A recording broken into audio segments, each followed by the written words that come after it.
बहु प्रतीक्षित आदर्श विद्यालय उद्घाटित। हिंदोल ब्लॉक रे टाटा स्टील पक्षरु नूतन भाव निर्मित आदर्श विद्यालय उद्घाटित होईछि। उद्घाटनी उत्सव में अतिथि भाव सांसद महेश साहू, हिंदोल विधायिका सीमाराणी नायक, एनएसी अध्यक्षा रीना बेहेरा, ब्लॉक अध्यक्ष प्रियरंजन माहुंत, जिलापाल भूमेश चंद्र बेहेरा, टाटा कर्तृपक्ष चाणक्य चौधरी, जिला शिक्षा अधिकारी प्रमुख योगदान करिसेंति।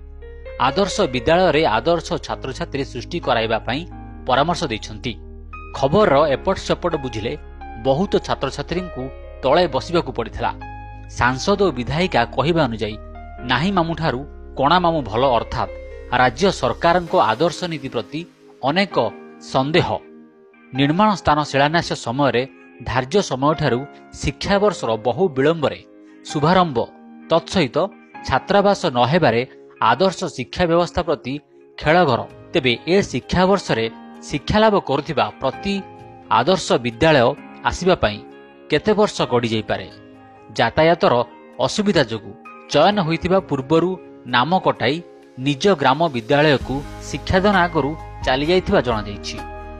निश्चित भाव में खुशी रही कारण ये अंचल स्कूल निहाती दरकार थिला। जहाँ इंफ्रास्ट्रक्चर होती तार तो आनुषंगिक जेहेतु गोटे रेसिडेंशियल स्कूल भाया होती तार हॉस्टल निहाती दरकार अच्छी। रास्ता आम टाटार बीपी को सब कही सारी पूर्णांग करने निश्चित भाव में वर्षे 2 वर्ष लगे।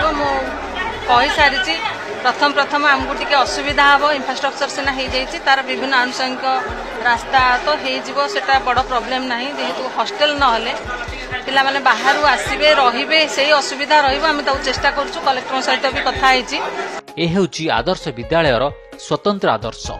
तेबे आदर्श विद्यालयटी सुंदर दिशुथिबा गालीचारे थिबा फूलकुंड को उद्घाटन सौंदर्य बढ़ाइबा भड़ारे आसीथिबा फूलकुंड तेणु बाहागर परे बेदी मुह पोड़ा भली फूलकुंड गाड़ी रे चलीगला। मॉडल स्कूल देख रहे हैं, ये तकरीबन 4.5 करोड़ का लागत में बनता है और डिज़ाइन सबका कॉमन सेम है।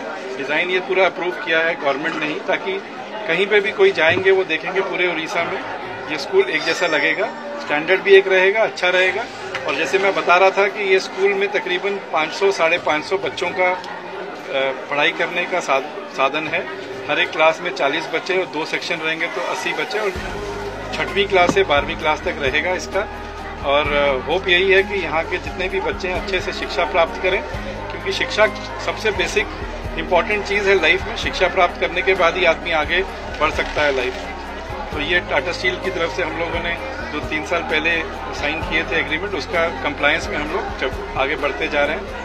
होप यही है क्योंकि लैंड हमको गवर्नमेंट देता है, कई बार डिले होता है लैंड के लिए। अदरवाइज हम लोग जैसे लैंड मिलता है तकरीबन 1 साल के बीच में ये बिल्डिंग तैयार करके दे देते हैं। टाटा स्टील सौंदर्य परिवर्धन करने एथिरु जना पड़े कोणा मामू कथारे कौनसी मिथ्या नहीं।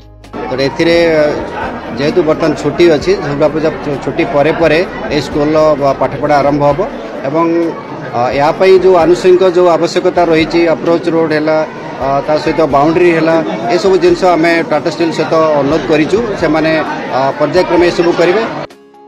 हिंदोलरू नीरज कुमार पाल का रिपोर्ट, टीवी पीसीआर।